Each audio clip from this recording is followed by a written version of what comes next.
Semanas de protestas. Vamos a analizar un poquito más esta crisis política en Perú. Estamos en contacto con Carlos de la Torre, que es analista político de aquel país. Gracias por estos minutos, Carlos. Buenas tardes. Dina Boluarte hablaba de que ya cuando comenzó su periodo había hecho la declaración para llamar a elecciones. ¿Por qué no es suficiente para los manifestantes ese anuncio y continúan las protestas? ¿Qué tal, Nacho? Un gusto estar aquí contigo y con todo el público de D-News. El tema es que se complica, ¿no? Porque ella, claro, plantea el tema transicional posteriormente. Cuando ella asume el gobierno, ella comete un error político de decir exprofesamente que su gobierno va a durar hasta el 2026, cuando había pues de alguna forma estas ganas de la población en mayoría de que se vaya a un nuevo proceso electoral, ¿no? Debido a que las cosas no habían salido bien con el gobernante elegido. Entonces, eh, no es que desde que inicia ella plantea este gobierno transicional, ¿no? Sino que, como te digo, dice hasta el 2026 y creo que ahí es que inician los problemas. Pero es algo que corrige muy rápido, ¿no? Cuando ya juramenta su gabinete, antes incluso de juramentar su gabinete, ya está diciendo esto del 2024. Entonces, el escenario se ha ido complicando porque han ido sumando distintos factores, ¿no? Que, bueno, que imagino que vamos a poder hablar. Entonces, el horizonte 2024 tampoco es suficiente para los manifestantes. Quieren elecciones ya, quieren que Dina Boluarte se vaya.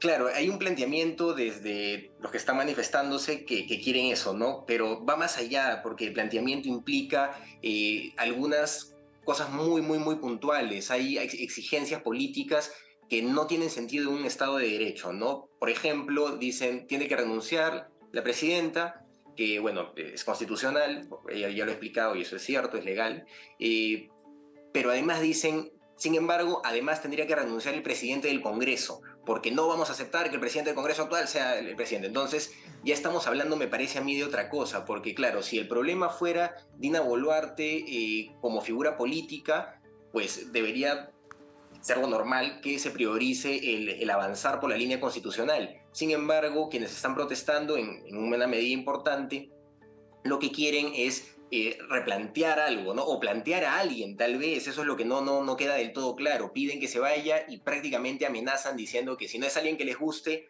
pues esto va a continuar, ¿no? ¿Y cuál es tu visión de corto plazo? ¿Qué puede pasar en estas próximas semanas, 1 o 2 meses hacia adelante?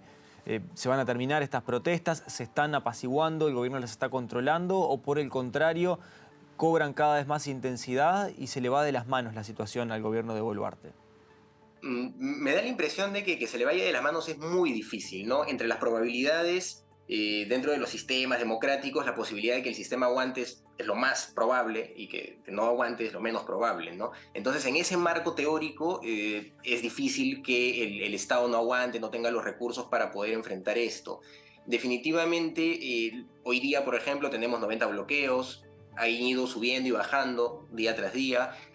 No ha habido muchos enfrentamientos con la policía, ha habido, por lo menos hasta la 1 de la tarde que estaba revisando, enfrentamientos solo en Ica, ¿no? Había un enfrentamiento, no ha habido muertos el día de hoy, mm, pero el problema me parece que se ha ido alimentando a raíz también de narrativas que no son del todo veraces, ¿no? Que van influenciadas por operadores del gobierno de Castillo, pero además hay un financiamiento que en las zonas más problemáticas viene de economías ilegales, ¿no? Por ejemplo, tenemos el tema en Madre de Dios. Madre de Dios es un departamento que ahorita está bloqueado completamente, está desabastecido, están con problemas, no tienen gas, es una desgracia lo que está pasando ahí, pero las carreteras están tomadas no por manifestantes pacíficos, sino por mineros ilegales que tienen dinamita, entonces complica mucho esta situación.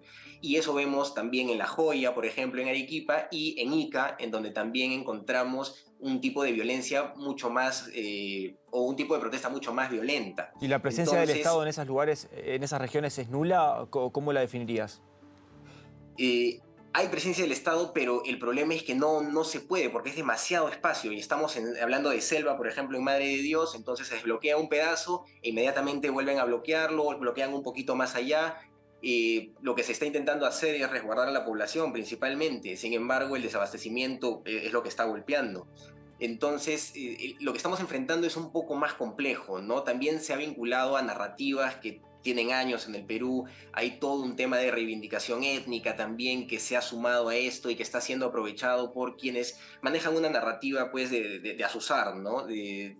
Han habido actos también muy matemáticos, del 19 de enero, por ejemplo, ataque simultáneo a aeropuertos. Entonces, claro, no, parece que no nos estuviéramos enfrentando a un desborde popular, masivo, sino más bien a hechos concretos que, claro, han acaparado gran parte del sur del país, pero que parecen dirigidos, pues, por cierto grupo, tal vez, o ciertos grupos con distintos intereses, y a eso se vinculan un montón de temas, ¿no? El Estado peruano está manejando la teoría de que hay injerencia extranjera también en esto. Se mencionaba ayer la presidenta que habían entrado tipos de balas que no usa la policía peruana, que se han encontrado estas balas en manifestantes, que hay pruebas de manifestantes disparando a otros manifestantes. Entonces, parece que de alguna forma el Perú estuviera siendo atacado coordinadamente, ¿no? Y ante eso tiene que responder el Estado.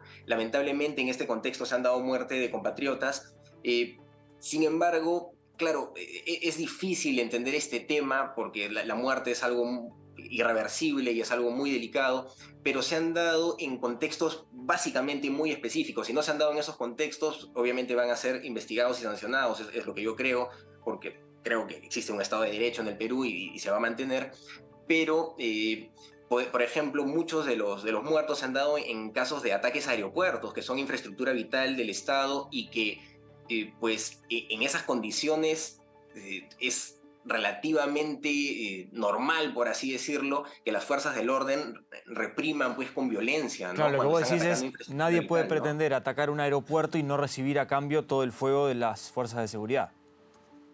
Yo creo que eso es casi normal en el mundo, ¿no? Porque incluso hay protocolos con las Naciones Unidas que plantean que cualquier ataque a aeropuertos es un acto prácticamente terrorista y que las fuerzas de seguridad tienen la potestad de poder responder a esto. Lo que pasa cuando uno ataca un aeropuerto es que no solo dejas incomunicado al departamento o al lugar en donde está, sino que generas la posibilidad de que haya accidentes y que mueran muchas personas en estos accidentes.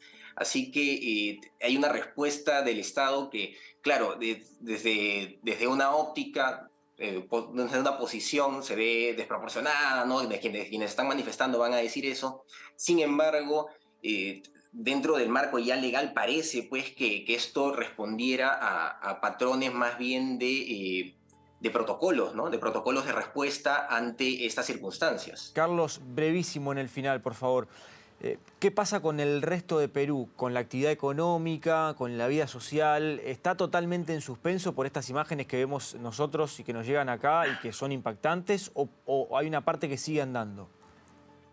No, Nacho, no es así. Perú está en carnavales ahorita, en el norte del Perú se está invirtiendo un montón de dinero, la gente se está yendo a divertir. Esto que está pasando se está focalizando en el sur, como te digo, hay todo un tema que es más complejo que simplemente manifestantes, eh, pero tampoco es que haya ese desborde que quieren mostrarnos los manifestantes o que quieren plantear, porque si no, han habido marchas muy violentas en Lima el día de ayer, hace unos 5 días, y pues han sido básicamente en Cercado de Lima, el número de personas que se contaban no eran más de 10.000. Entonces, Lima, que es una ciudad de más de 10 millones de personas, que 10.000 personas vengan o que estén haciendo violencia, intentando protestar como método de protesta, no refleja realmente, me parece, no refleja realmente el sentir de Lima ni del Perú en general, ¿no? Y lo vemos con que hay carnavales en el norte y todo el turismo ahorita se está yendo para allá.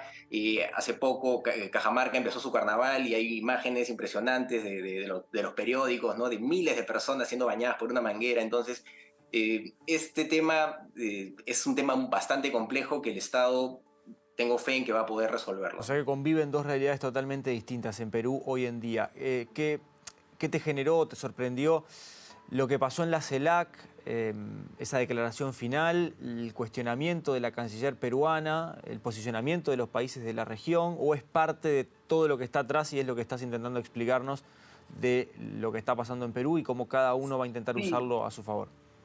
me da esa impresión, ¿no? Me da esa impresión de que hay una narrativa que se está construyendo en bloque, que de alguna manera atenta contra los intereses nacionales del Perú, que vulnera también de alguna forma la seguridad nacional, y pues Cancillería está respondiendo ante eso. Sí me impresiona un poco que los gobernantes decidan meterse con la soberanía de otros países y no reconocer que pese a todo, pues esto que se está dando en el marco de un golpe de Estado, ¿no? El golpe de Estado que da Castillo el 7 de diciembre y que genera toda esta explosión. Y un golpe de Estado es algo gravísimo, ¿no? Un golpe de Estado puede llevarnos a una guerra civil, puede llevarnos a infinidad de cosas. Entonces, me parece que sí están priorizando algunos países, algunos gobernantes, no los países, algunos gobernantes, una posición política que esperan que les genere vigencia en el tiempo, pero que pues definitivamente daña nuestras relaciones y pone en riesgo la seguridad de toda la región, ¿no? Si esta visión que nos estás dando se refleja en la evaluación que hace la ciudadanía, eventualmente Boluarte seguiría siendo una figura política y habría ganado notoriedad. ¿Se puede llegar a esa conclusión o a esa proyección? Y yo creo que en el Perú hay grupos de poder mediáticos y académicos que no van a perdonar a Dina Boluarte lo que ha sucedido, ¿no? Y que la van a perseguir pues con toda su fuerza y de alguna manera se lo advierten desde ya.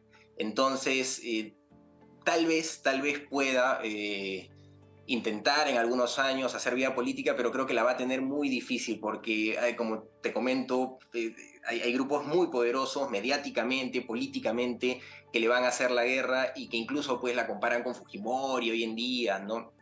Entonces, yo creo que la va a tener bastante complicada, la verdad. Yo espero que salga bien librada de todo esto y que el Estado tenga la fortaleza legal pues para poder hacer respetar el Estado de Derecho y también respaldar a sus autoridades que lo hacen respetar, ¿no? ¿Ella llega a esa vicepresidencia por peso político específico o por parte de acuerdos partidarios o políticos? Bueno, siempre va a haber la especulación de que los vicepresidentes confabulan contra los presidentes. En el caso de Martín Vizcarra se planteó eso, en el caso de Dina Boluarte también se ha planteado eso es parte de la narrativa de quienes se están manifestando, quienes apoyan a Castillo.